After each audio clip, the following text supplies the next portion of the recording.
Okay, let's start. Last week, I was testing rate exchange on CBT, which allows CBT to run on a single node. But turns out I run into the that failure caused by the missing support of lossy connection. And then I was reviewing train-based change to put the BlueStore into the alien world, but my major concern is that it will introduce a very popular divergence in a shared code base, and I'm afraid that it could hurt the maintainability of our code in long term. So I tried to port RocksDB to SeaStor, because SeaStor offers a set of a thread which allows the thread to run to execute a blockable call, and when it calls a blocked call, it will switch out using a new context, and I think that's exactly what we need, and I'm working on it at this moment. So wait a minute, that's an intrusive change to RocksDB, right? See, I thought you meant you were going to do it up at the object store level. Like anytime you just annotate every call to a syscall or something up in BlueStore and do it there. Or rather do it in every call in the object store that might block, rather. That's what I meant. Damn, I currently I don't think it's kind of like intrusive change, but put another way, it could RocksDB support to at this moment it support two environment, two platform. Let's see, Windows and POSIX one. I mean, this is a way bigger deal. Like, it has expectations about how threads work that are actually common between Windows and Linux. It has expectations about how blocking syscalls work that are genuinely common between Linux and Windows. What you're talking about is totally new. Is the idea to try to get this merged upstream? I think so. So why is that better than simply doing that up at the object store interface boundary? Creating a layer right above object store where anytime you try to make a blocking call, it simply context switches away. To do it in the object store boundary, when the most visible obstacle is that BlueStore is purely written in block call, right? It uses mutex and contains variable everywhere. Right. So we'd have to fix that anyway, right? To do what you're talking about. Maybe I'm not understanding. But another thing that we could fix that, but we cannot fix that without touching RocksDB, because RocksDB No, I know. Well, I guess what I'm suggesting is you would also have to rewire BlueStore. What was wrong with simply putting BlueStore into a separate thread and not interacting with it any other way? Yes, that's what Trim is working on, to put the BlueStore in the alien world. But right. My concern is that that will introduce a lot of change in shared code base. Like you might want to take a look at the trim-based change. I did see that she had some trouble with. So there are ways to get around that. One of them is you can run BlueStore in a separate process, right? Oh. You spin up a second process that actually runs the BlueStore binary, wrapped with some kind of shared memory IO queue. It's not different from what you do with two threads, performance-wise, potentially. It might be a little slower. I guess what I'm saying is we have a choice between investing engineering work in making BlueStore work well in SeaStor, or we could choose to invest it in a new store that would actually work well with you mean SeaStor? Yeah. Like, persistent memory is never going to be appropriate with RocksDB. It's just not. It just doesn't make any sense. Agreed. So the point at which we're actually changing RocksDB to work well with SeaStor seems to me to be too aggressive. It seems like it only makes sense if we intend to run Crimson on hard disks and care a lot about its performance in that context, which we don't. In that context, the thread switch overhead for having to talk to another process to do your I/O, it's not a big deal, right? To put it another way, it's not worthwhile to do it because the BlueStore is targeting a slow HDD and a slow SSD. Is that what I mean? Yeah, so I think that's what I'm arguing. So we can afford overhead in that area, right? Even we put the BlueStore in another process and do the IPC using shared memory or something. Oh. It doesn't have to be slow IPC. It doesn't have to be sockets, right? You can allocate a shared memory region and use it as a shared buffer. Like you don't actually have to do it poorly. There are whole high performance servers that are written that way. Running BlueStore in a different process is very appealing. Yes, I never thought about. Well, I mean, it's not like other people are going to manually start it up. I see. Crimson would do it itself internally, right? They would start another image and it set up a shared memory region between them, and both sides would know how to talk to that shared memory region. That's how easier. Yeah. I mean, it's still like engineering work, but at least it's not in a shared code base, right? It's just a new little adapter thing. It's overhead. Like we're not going to get honest performance numbers for SeaStor out of this because it will be slower. That communication overhead will matter, but it will allow us to test on a real object store implementation before we have SeaStor. Not performance testing, just correctness testing. My another concern is that we will live with the two process mode for long term, and what if the performance is quite is much worse than what we have now with the classic OSD. No, I'm telling you that it probably won't be worse than classic OSD. At least I don't think so. At least it's not obvious to me that it should be. I cannot. Well, the degree of freedom I see here with the multi-process approach is the cost of context switch. Yeah, but it might be it's not. It might be a bit higher than between two threads, but well, it's exactly still. Right. But we're paying the cost of the context switch between threads anyway, so it's just the additional stuff for flushing the mem tables or whatever, right? Yeah, like switching. Why do we need a context switch? If we have enough cores, we can dedicate a core to that. We won't. Yeah. I am afraid. Sorry. In that. Oh, sorry. Oh, yeah. BlueStor is not going to get its own core in that context. Those are like installations where your goal is just a lot of hard disks, right? So you're not going to invest in a core for OSD. That would be very expensive. Mm-hmm. But also in those contexts, you don't really care about high throughput, right? You can't drive it through the spindles anyway. So I guess the question is, how hard would it be to build something like that? And if the answer is hard, then it makes sense to do other stuff. But if the answer is like not that hard, then we should probably try that as a first step. At this moment, I cannot think of anything that would be very hard to implement such kind of. I mean, like later on, and it's also possible that SeaStor might not have trouble supporting disks or spinning disks. It may turn out that actually it works fine on them with only minor tuning changes, right? We're not going to design for it, but if it happens to work, then we don't need BlueStor at all. Yes, in the long run. Actually, I have been evaluating the SBDK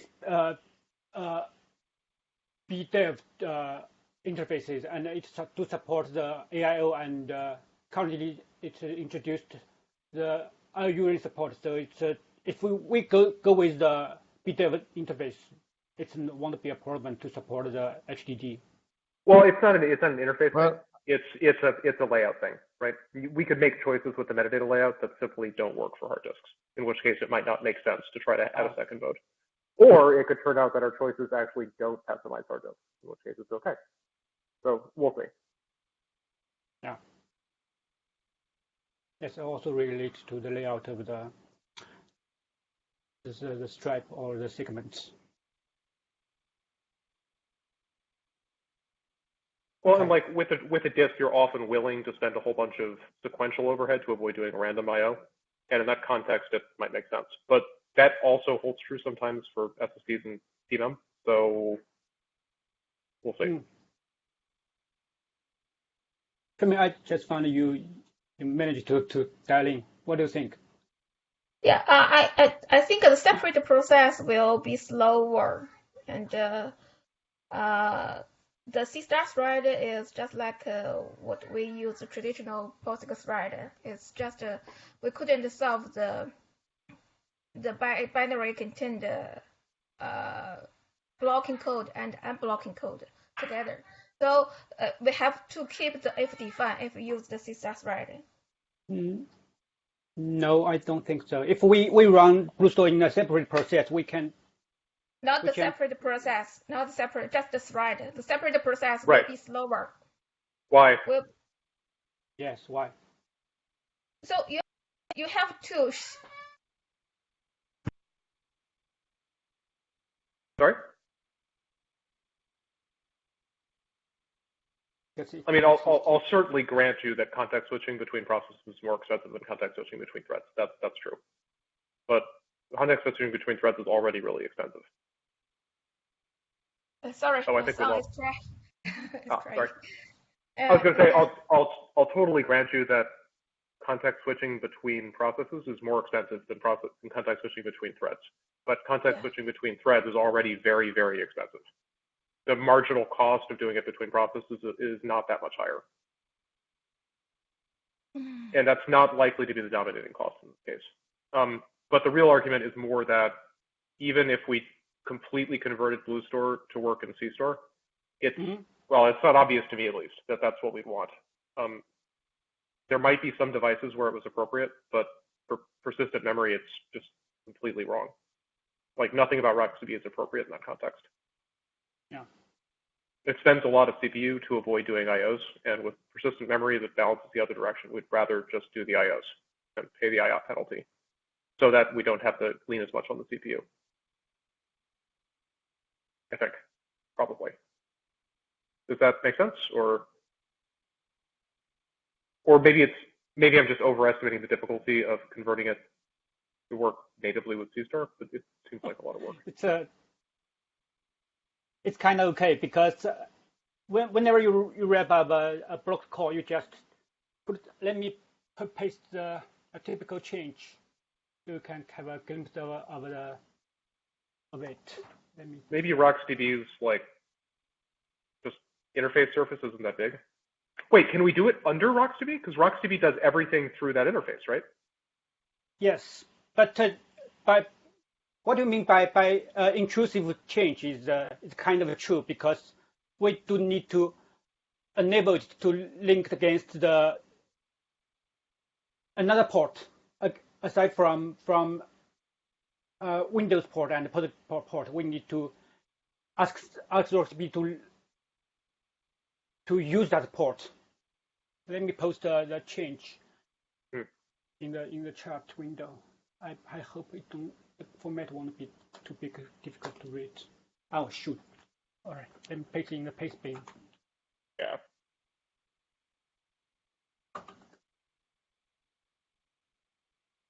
Actually, there are two ports, POSIX and Windows, and there's a file named port.h.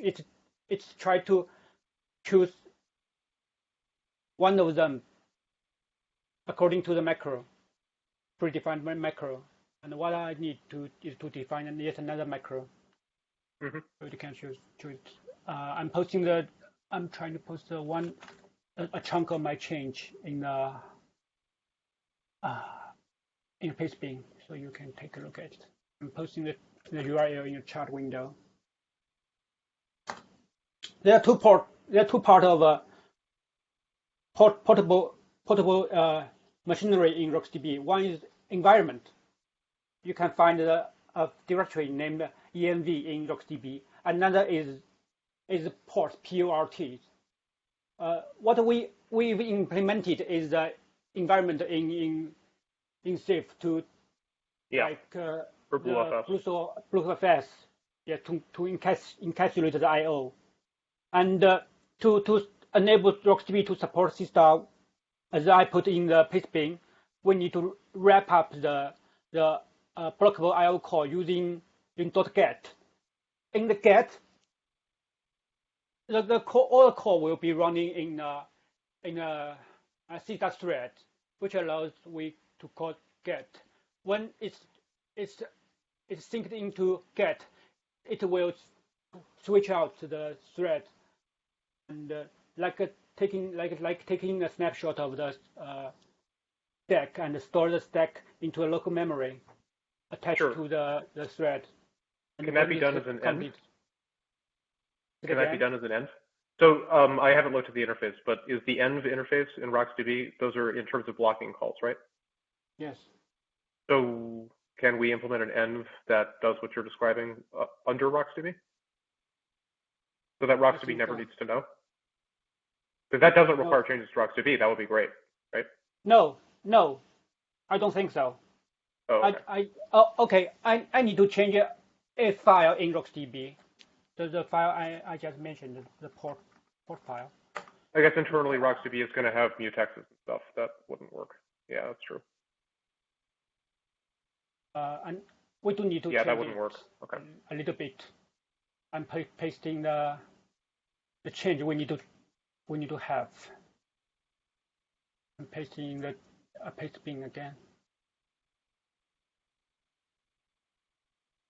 Probably I need to push this change into GitHub. Anyway, I'll do it later. I'm pasting the change I will need. Sure. That's having and link it. We need to link it in for sure. But like the number of places. Oh, sorry. Go ahead.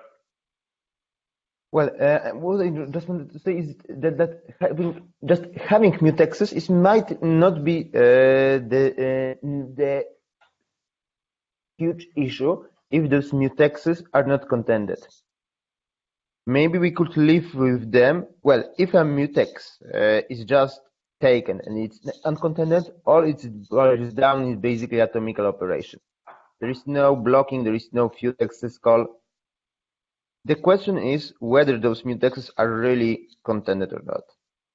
If not, maybe in optimistic case we could live with them. Or we could check all of them and find out whether it's literally possible. We could profile. Because it might turn out. Well, you'd have to read the code, but it might be the case that if SeaStor is run from one thread, it's actually impossible for them to block. Yeah, we could also provide RocksDB with some performance tests and to check out whether it tends to take a lot of time waiting for a mutex. That could have been another proof that the mutex does not contend. But my skepticism, I guess, is that I'm skeptical that I get how you add like an additional port to RocksDB. My problem is that you're going to have to annotate a lot of stuff, right, to behave differently in RocksDB, or is it just not that much? I don't think it's that much. I could push the branch to GitHub so you can take a look at it tomorrow morning. I don't think it's like 2,000 line of code or something. It's not a lot. Okay, so that strikes me as a lot. But I guess if we could get it upstream, it's probably worth it. Not sure. I guess what I'm saying is we do not want to fork of RocksDB. That's a level of responsibility we don't want. No. Neither do I. But if they'll accept it upstream, and they might, I mean, I think there have been a couple of efforts to run RocksDB in SeaStor that were like researchy type deals. Isn't there like a level DB implementation in the SeaStor tree, or is that something else? Are you sure? No, I don't think so. Okay. We do have a RocksDB tree. No, it would have been. Sorry, SPDK. it would have been SPDK. That's what I meant. Sorry. Yeah, that's SPDK. And it's a key value store, but not RocksDB. Makes sense. Okay. Oh, could be. But I agree that the two-process model is if the performance does not degrade a lot, like 10%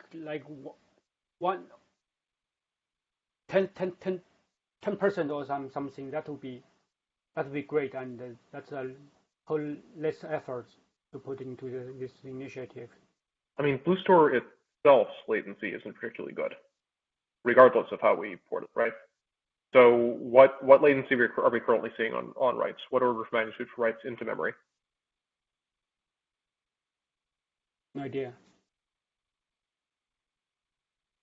I think with BlueStor on fast NVMe, we're getting something like a millisecond with classic OSD, and most of that's BlueStor. So we'll be adding some marginal cost on top of that. I want to say a process context switch is on the order of like. Is order of 2 or 10? Microseconds? Yeah, I think that's about right. So we'll probably add 2 of those for I/O. So it'll be a sizable increase, something on the order of 1% or 2, if that's all it is. The real question is, can we avoid a copy? That's the part that's really going to hit us. Like if we're accepting a write and we have to do a second memory copy over into a shared memory region, that will actually hurt. So the trick will be that when we read off the wire, we read into the shared memory space to begin with. However, we will likely want to do that for several different kinds of I/O backends. Like that's what we'll want to do for persistent memory, for instance. We'll probably have a staging area in persistent memory, and we want to copy the initial message buffer directly into it. So that kind of refactoring is probably not out of our way. Well, we would need to refactor, basically rework the async messenger. At the moment, it's not aware about something like custom allocators related to objects. Yeah, so it's like real work we'd have to do, but it's not. To be clear, we don't have to do this at first. Yes, right? that's I'm just kind of back of the enveloping what's the biggest cost, and I think it's the extra memory copy. I see. We could go with just for testing with small writes, for instance, just not focus on the memory copy overhead, just to focus on the other sources of latency and throughput limitation. Yeah, and if as we start to think about SeaStor, it turns out, oh, actually, we're going to want to be able to control where messages get written, then we'll do it, right? That one seems likely to me. We're going to want to avoid copying a second time in most cases, I think.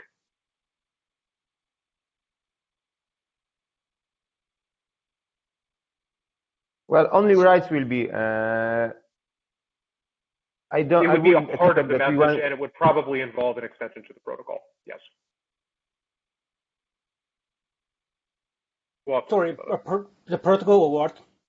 Oh, the messenger one. You might want to tell the receiver of a message, please write this into some persistent storage in memory if you happen to have it handy. Starting off that Y. We killed RX buffers. We killed the direct reads, I believe. Well, I'm not super worried about it because we're not that far along to designing SeaStor. I guess I'm just trying to game out the obvious costs of running in a second process. And to put it another way, if the obvious costs can be solved by doing a thing we want to do anyway, then I actually like it more as a target because mitigating those effects would have been things we wanted to do anyway. If, however, it leads us into doing development on things that don't help us in the future, then it's less attractive. So if the copy is our biggest problem, then that doesn't strike me as a big problem. The process switch overhead is whatever because we're not going to use BlueStor in the long term for those sorts of latency constrained workloads anyway, and it's going to be lost in the noise, I think, or it won't be, and it'll turn out to have been a bad idea. But it will have been a bad idea that won't have been that expensive to explore. It's a lesson that doesn't cost very much to learn, I guess is what I'm saying. But reworking RocksDB to work with SeaStor would be very expensive in terms of time. Sorry, very expensive. In terms of time, it'll just take a lot of time. Someone's going to have to spend a lot of time adapting RocksDB to work in SeaStor. I think to get it to port SeaStor to port RocksDB to SeaStor takes time, but it could take more time to get it accepted or find exactly. Upstream. Precisely. By contrast, sticking in a second process is probably not a huge project. I agree. As long as we can afford the overhead and the overhead is not ridiculous. I think we can do it as a prototype. But I don't know, we find out the protocol to allow the Christmas OSD to talk to the BlueStore process. Well, I And the bet other it will option be, is to, so if it we will be wanted an to, object layer, if we object just store wanted layer, to, I believe. sorry? I don't think that any extension to Crimson Messenger or any kind of messenger required at first glance, at first stage. No, that's We in the could future. go. Yeah. I totally agree. Right Yeah, now, it's just a wrapper around object store where you marshal scripts exactly. over on a shared buffer. Yeah, That will be I'm the with you. place and containing enclosing entirely the multiprocess stuff. So the only other option, the other option is to do the moderately invasive changes required to make all of the shared code happy with compiling under SeaStor, to be run in another thread. So that's also possible. I think that's exactly what Trim is doing. Exactly. So I'm saying I feel like those are the two sort of low friction options. Yes, but it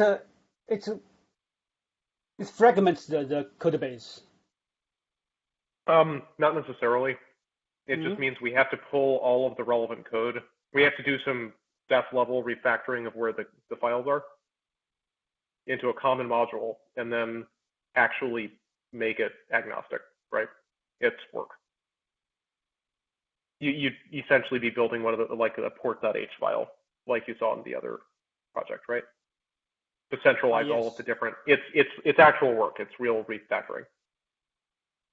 We have to do that for the SeaStor option too, right?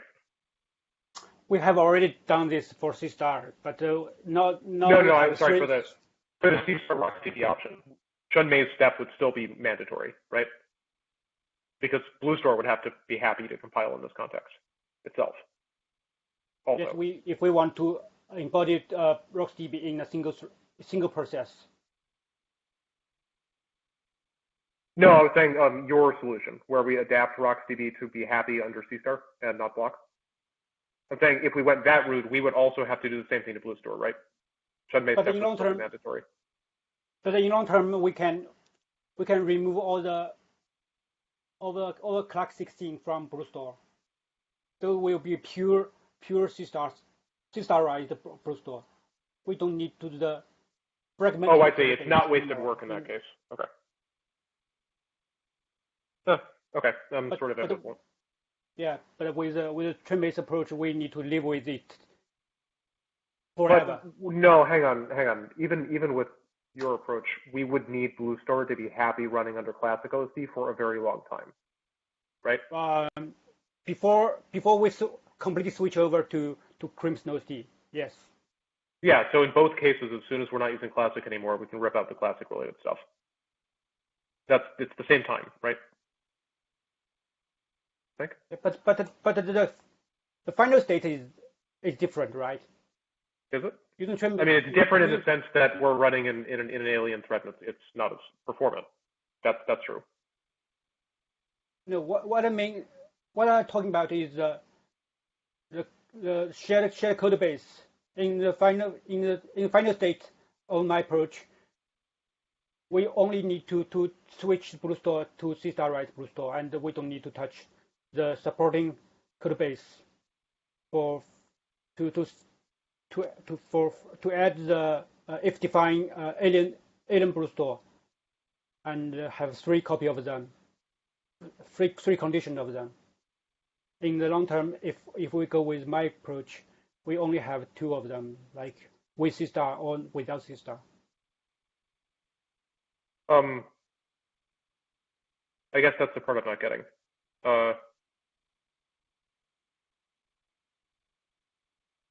It's more that one of those conditions is just kind of an uncomfortable middle ground.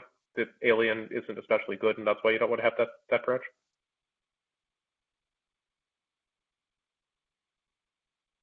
I think I'm misunderstanding.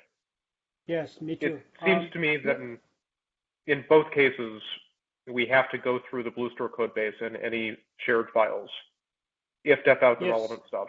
The only difference is whether we're if-defing it to with SeaStor or if-defing it to with Alien. In both cases, we need to work through the code base of BlueStor. But the difference is that if we put BlueStor into Alien world, we need to change everything. For example, we need to change the safe context to support 3 cases. One is the classic OSD. Oh, I see. It's the another is the Alien. Yes, okay. We need to support three of them to avoid the symbol confliction and to allow the classic OSD and the Crimson OSD and other daemons to coexist in the same repo. That's well, for the Alien one, you could do what you were going to do, right? You could just do the same thing. What do you mean? You convert it to be happy with. So your problem is that we'd have 2 step contexts, right? And we really would actually have 2 step contexts. They would be genuinely different in memory structures with Alien, right? But if we have the alienized BlueStor, we have 3 of them. The third one is to support the alienized BlueStor, which will calling to supporting. For example, we will need the alienized BlueStor to talk to the sharded config proxy. For instance, that's a whole different. So we have a different backend to supporting the alienated BlueStor. There are 3 cases of them if we want to go with them. So Alien BlueStor wouldn't be able to use either of the existing subcontexts. It would have to use a third one? I don't think that's true. Why couldn't it use the It's the third one. Classic can be identical with Alien BlueStor. Yeah, I think that's right. Yeah. No, you wouldn't expose. The same. It's not exactly the same. It will need to retrieve the configure items from the sharded config proxy, which is different. Not necessarily. They can be genuinely different types, and you can simply give it a different type. You can fake. You can just construct an actual classic OSD step context and just hand it off to BlueStor. Right? There doesn't have to be a third thing. That's the whole point of the Alien part. Yeah. So in our Crimson OSD is the binary is 2 cases, SeaStor and traditional Ceph context. So for the configuration, I have to do the config value copy from the SeaStor world. Copy the config value to the POSIX write. Classic OSD one. Yeah, that sounds right. Yeah, I have to do the copy. It just configure create a Ceph context and copy the config value to the POSIX thread. So I have to execute one copy action. And again, for configs, we don't care about copies. That's not a problem, I don't think. Yeah. So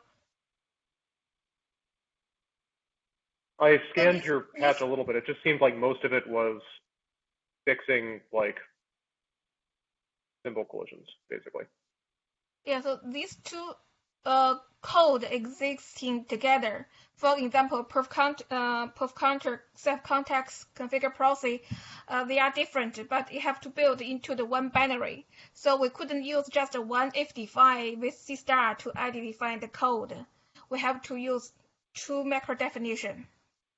Because all the Crimson OSD compared under the with SeaStor, and have to tell the code if it is built the BlueStor for the Crimson OS, you have to check another macro definition. It is if defined alien store. So the code will go to the existing Ceph code, not the SeaStor code. So is that because the symbols are colliding or because the numbers are? What numbers? Sorry. I guess I don't understand the root of the problem.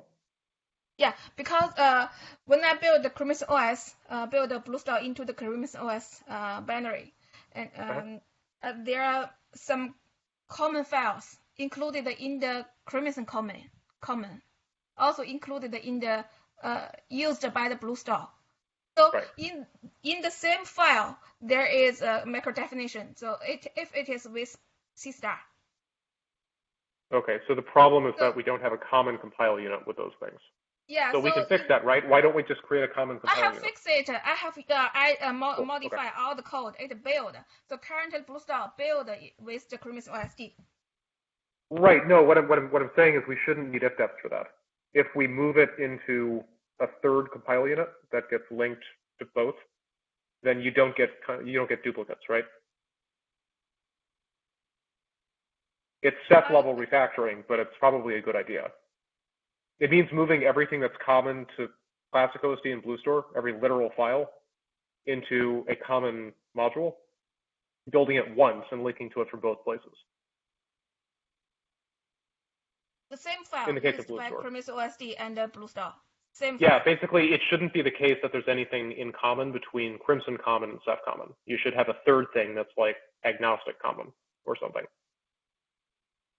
We got away with the Crimson Common because we weren't trying to link back to anything else. But the Crimson common shares the same symbol name with ergonomic common. So we need to add namespace to differentiate them.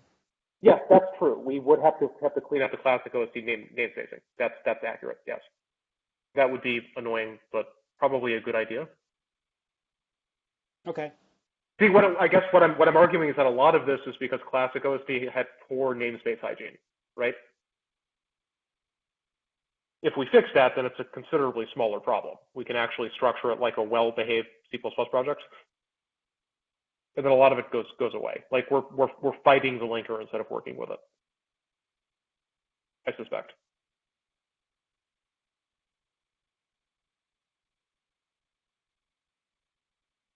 But even if we fix them, like wrapping for example, the config proxy in a namespace, we still need to differentiate the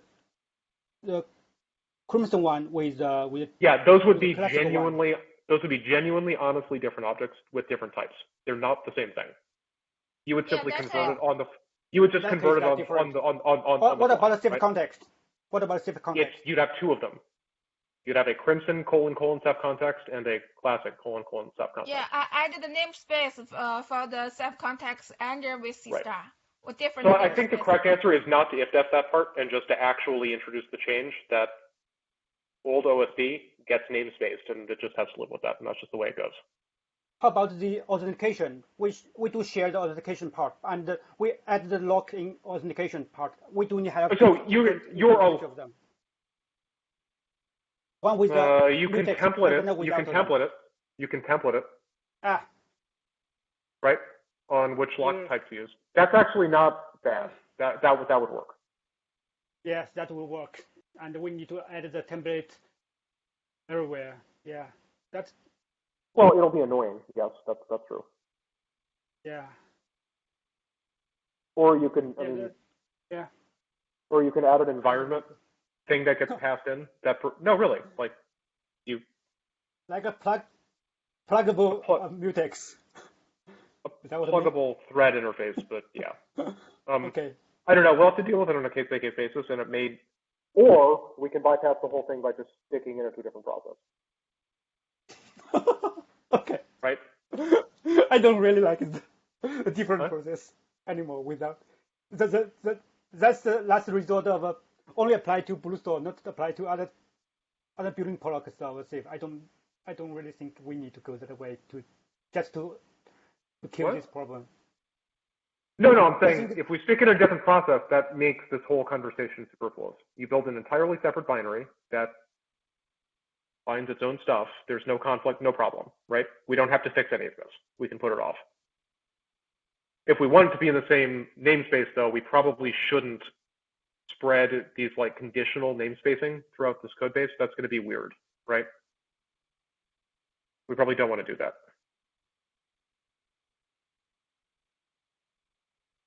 Or is there some linker magic where we can just make a whole bunch of these symbols invisible? Maybe we're overlooking a systems level solution.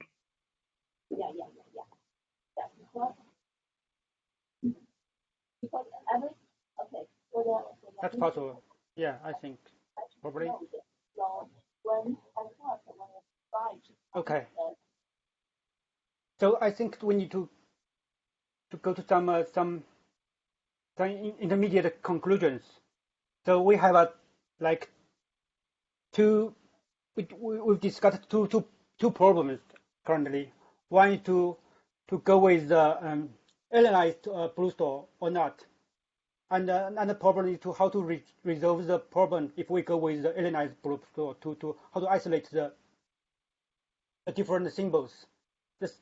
Regarding to the first one, we have an idea to separate the classic BlueStor into a different process, but we need to be cared about it does not introduce some unacceptable performance degradation. And I will push the change to GitHub so you can have an idea what's the workload to port the BlueStor RocksDB to SeaStor. But I think the more difficult thing is to convince the upstream to get it merged. It could take longer. Mm-hmm. And then another problem is if we want to go with the approach to analyze the BlueStor, we need to we have two ways. One is to introduce the decent namespace to protect the classic the sharing infrastructure used by Crimson OSD and the classic OSD. Another way is probably to find a way to hide the classic symbols used by alienized BlueStor. We need to do some investigation into that, right? So currently, I used another namespace under the with SeaStor. Yeah. Well, in other words, it's possible we might link BlueStor into an object that doesn't export almost any symbols. Like it might export just like a C interface that describes how to talk to BlueStor and pass buffers, and that's it. If we do it that way, then we don't have to fix the rest of it because they won't know about each other's symbols anyway, so they won't conflict. But I don't know enough linker magic to know how to do that. We could have added the safe-common as a private linkage target of the alienized BlueStor. We could try it and only expose the necessary bits to. Yeah, I think that's probably what it has to look like. Yeah. So that would require some CMake. Fun. But maybe Chunde, that would be a thing to look into. Yeah, that'll be wholly easier and less intrusive to the shared code base. So it essentially means making it an additional target to the existing BlueStor, I guess, alien BlueStor or something, that when it links, it creates a different linked object that doesn't export any of those symbols. Yeah. But it's going to need a bunch more stuff linked in, like the same way Crimson Common has its own special common, right? We'll need like an alien BlueStor that doesn't use Ceph Common, just directly imports all of those .c files and .h files. Yeah. I think that's what we're talking about. Yeah. No, sorry, I don't understand. So can you just clear? Put another way is that we will have a different convenient library. For example, it could be named alienized BlueStor, which only exposes necessary symbols consumed by Crimson OSD, but it won't expose any. It will link against safe common, but it won't expose any symbols exposed by safe common, unlike other part of safe targets. The only trick is any class that gets passed between Crimson and BlueStor has to be in a real honest to God common library that behaves right. That's the only tricky part. But I think it's just Ceph context, and that's it, right? That and the config stuff. Something has to take the config out of Crimson and shove it into BlueStor. Whatever that is has to know about both. So many files use the Ceph context as the input parameters. So if the ceph context has the two definitions, and they will all the It's okay as file long will as be changed. it's okay as long as Crimson only ever talks about its own ceph context. BlueStor only talks about its own ceph context, and the thing that's responsible for passing the one to the other knows about both. That's the trick. So I think you would have to separate the ceph context machinery out into its own object with proper namespace. One issue I'm thinking about is logging. Well, two logging conflict with each other when Crimson is printing logs and BlueStar is also printing logs, and they happen at the same time. But we could alter the logging infrastructure to just send those logs, for instance, from BlueStor to the alien boundary and log them in Crimson World, in Crimson World, in SeaStor World. But the thing is, the dout interface doesn't work that way. It writes it into like a thread buffer or something, and there's like a thread that does the flushing. It's fairly heavyweight. Yeah, it's a problem. This is an advantage, sort of the process one, because you just give the same file to both, and they both append. But in the two process way, we are very likely have two different logging files, right? Or we could do that too. That would be even easier. Yeah. That's true. Annoying, but doable. Yeah. I don't know, unless we want to invest the effort to actually, that seems like a lot of work, what we're describing.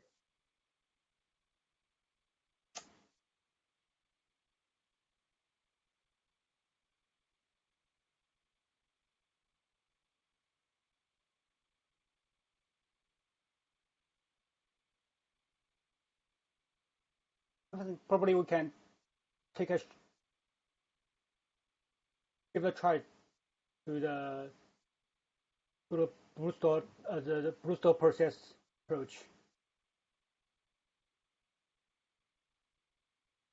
If we can share the memory. Yeah, I agree. I mean, there are like three problems. We need a good way to shuffle bytes over, so shared memory region. We need a good way to monitor the liveness of the BlueStor side and die appropriately. So we need a watchdog of some sort. Whatever else. It's like not that bad. It's just good like work.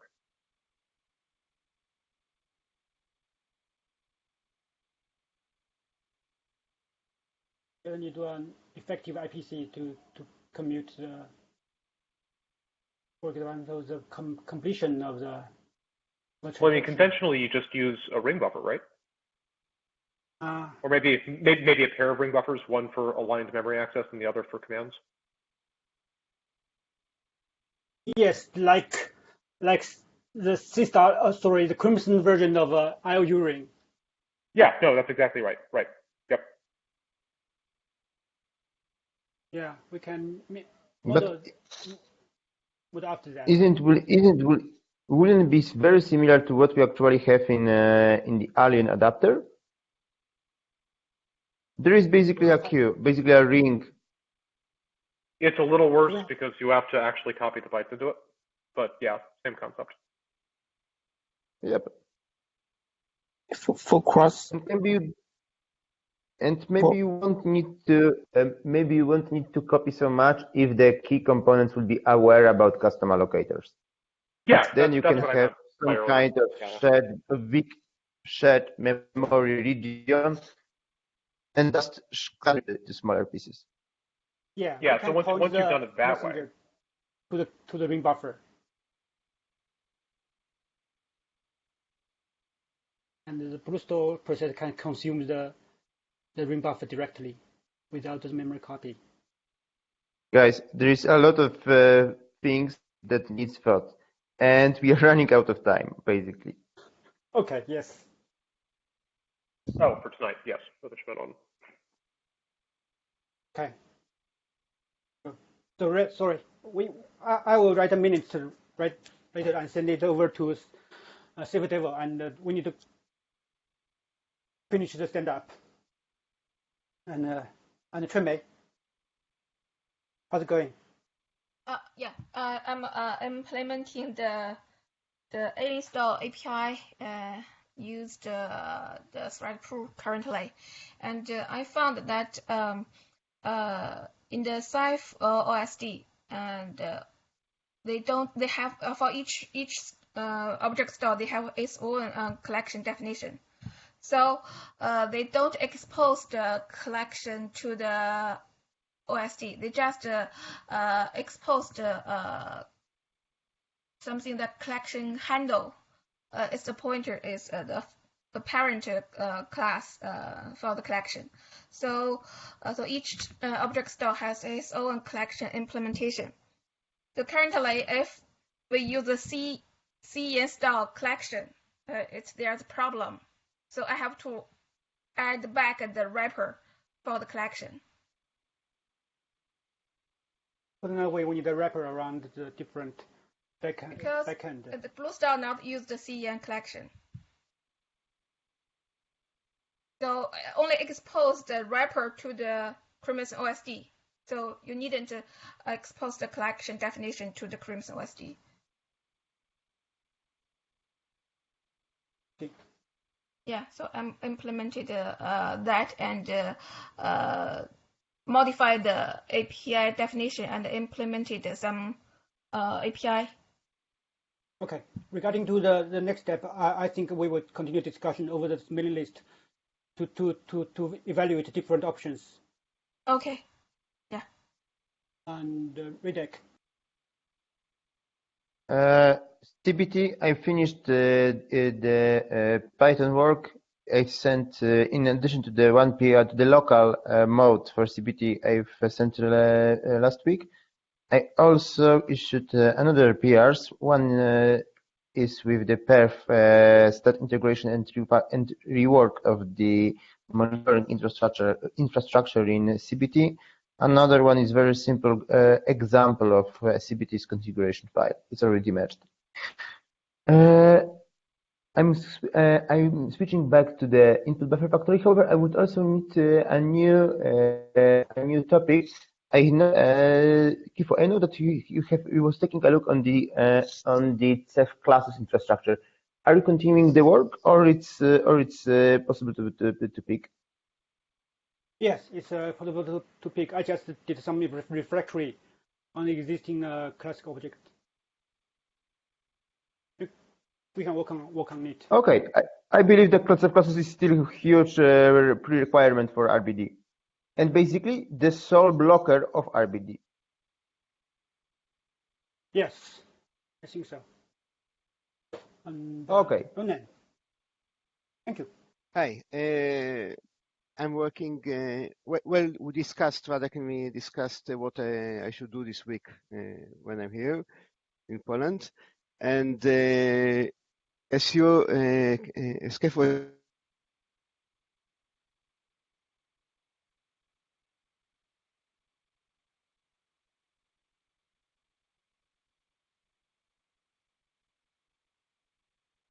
Ronan, I cannot hear you. Or it's just me? Yep, I cannot hear Ronan as well. Yeah, I think we lost him. Okay. Ronan. Program, go back for Ronan.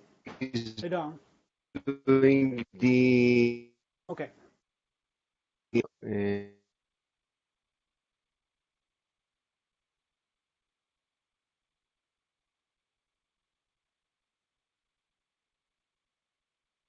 Okay, we can see you.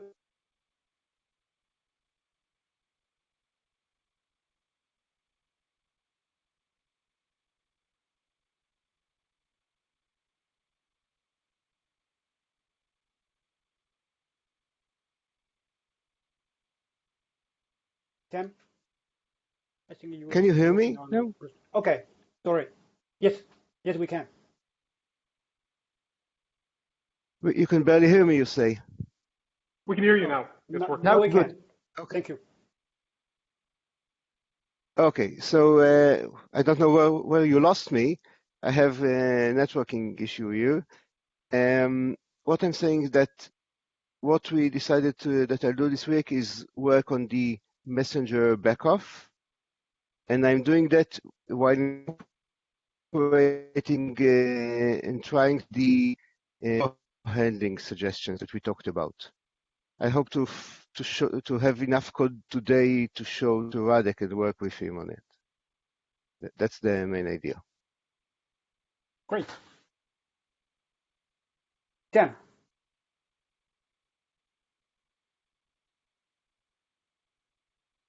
Still focusing on the US stuff for BlueStor. I'm out next week, but that's not. Yep, that's it. Okay, have a good time. And Yingxin?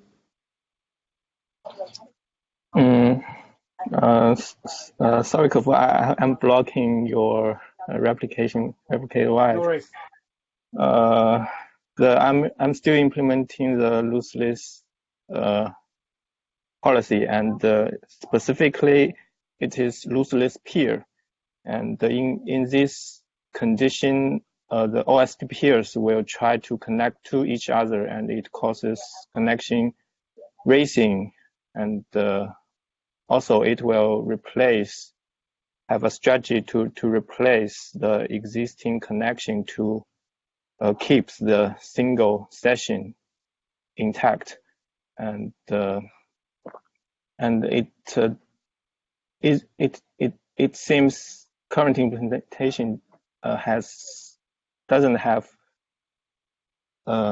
doesn't implement it how to reconnect and how to replace and how to deal with racing. So it is a chain of changes, and I need to cross-check with async messenger, and the logic seems everywhere in the async messenger code. But I think I almost understand what the cases and the possible risk cases, and I'm hope I can finish it this week. Okay, thank you. And Tianshan, is there anything you want to share with that? Or it's just in the tourist mode?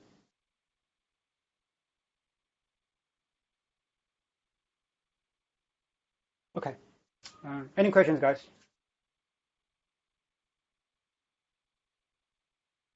Okay, have a good day and have a good night. See you next week. Thanks. Same for you. See you. Bye. Thank you. Thank you. Bye. Thank you. Bye bye.